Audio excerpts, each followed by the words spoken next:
I'm your host, Lord Leone. As Lord, I have vassals, knights, and serfs that work for me. My daily routine consists of watching over the serfs and my other underlings. Tonight, we will uncover the secrets of living on my manor. If you will follow me, we'll greet our first guest.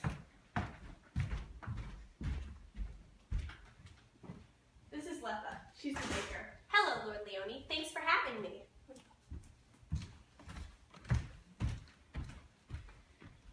Have a seat. Let us watch one of the videos that we took of you earlier in the season. Welcome to my place of work, the kitchen. Here, I make dough out of wheat picked by other serfs on the manor. The food I make contributes to the serfs' daily meals. I pay the Lord with my bread so that I have shelter and protection. Too bad I don't get to keep all the bread I make with all the hard work I do. Excuse me? What was that? Oh, nothing. Peasants these days. Let's give a round of applause for our next guest, Posey. Hello. Please have a seat.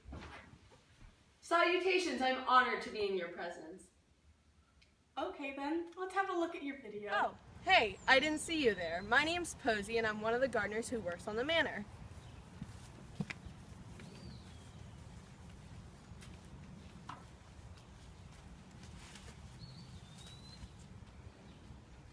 I make sure that no ivy grows so that people can't scale the castle walls and attack.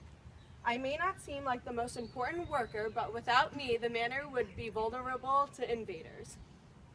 Okay, thank you. Very interesting. Now for our third guest. Jetta, you may come.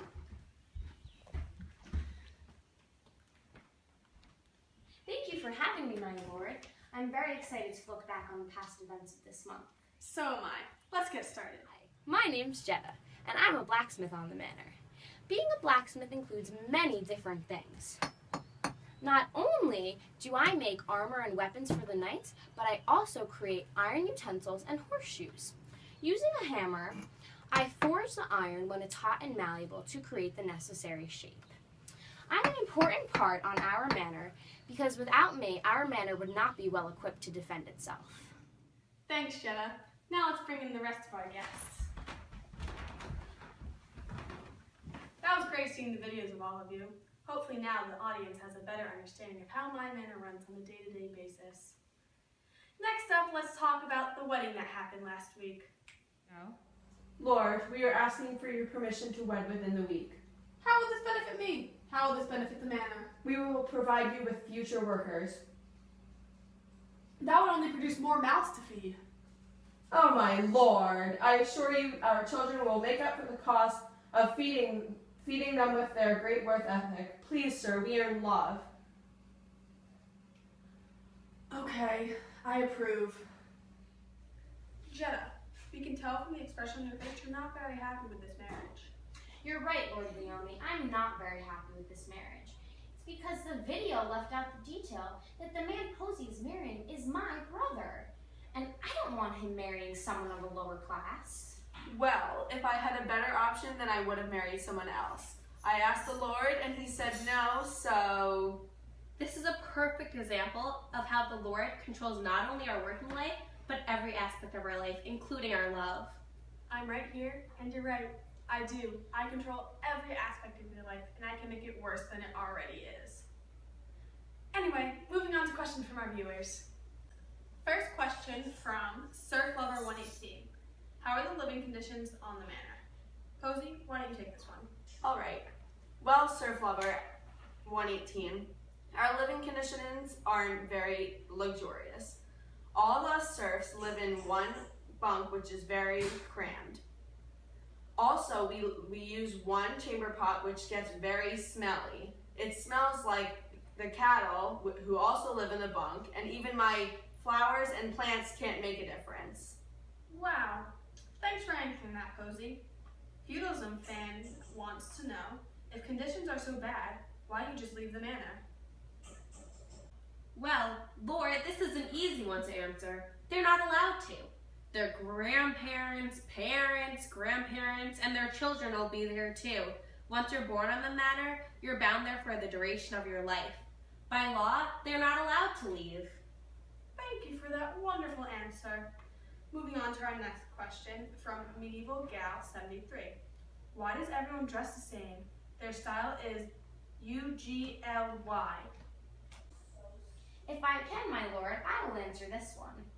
If we weren't forced to dress this way, we wouldn't.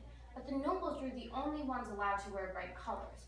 And being that we're inferior to them, we must wear the earthy tones. In addition, us peasants and serfs just don't have the resources, so our clothes are usually made by others on the manor, and they also are usually made of wool.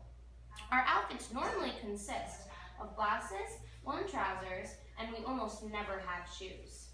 We do our work every day barefoot and without head protection despite the dangerous environment. Thanks for that answer, Jetta.